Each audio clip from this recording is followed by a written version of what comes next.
কাব্যের শহর ঘুরতে এসে ছেড়ে এসেছি বাড়ি, পেটে এখন খিদে লেগেছে, কোয়ানি যাবে এ গাড়ি। বারাকপুর যাই, যাত্রাপুর যাই, যাই ফকিরাটের মধ্যে পোঙ্গাটা ঠেকায় কদিনই ভাই কিরম আমার ওই গদি।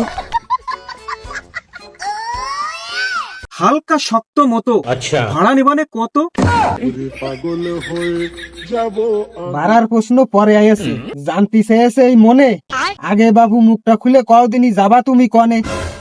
শক্ত হলেও ঢক আছে, রঙিন তোমার গদি, আপাতত চলো একটু 4:30 মধ্যে। রাস্তা একটু ভাঙ্গা আছে, মাজায় হবানে ক্ষতি, তাও বাবু তোমারে নিয়ে যাবো, 20টা টাকা দাও যদি। আসার পথে 10 টাকা দিলাম, আচ্ছা। ব্রিজি দিল নামিয়ে। টাকার গায়ে বাবু ভার আছে, কামাতি হয় ঘামিয়ে। গেলি ওটো, না গেলি নামো, করবো না নে জোর, মাঠ বরাবর হাঁটা ধরো, জাতি হবে নেবো। 10টা টাকা কম নিবা না কিপটে তুমি ভাই? 10 টাকা তো বিড়ি ধরালি ধুমোয় উড়ে যায়। বিড়ি সিগারেট খাই না আমি, চালি অনেক দাম, 20টা টাকাই দিতে হবে নে, যতই মারো ফুলো পাম।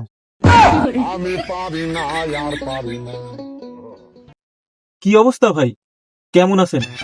ভাবি আছে ভালো? শুনলাম নাকি ভাবি ছবির থেকে বাস্তবে একটু কালো। শালা পরিবারের ভিতরে ঢুকে গেল কেন?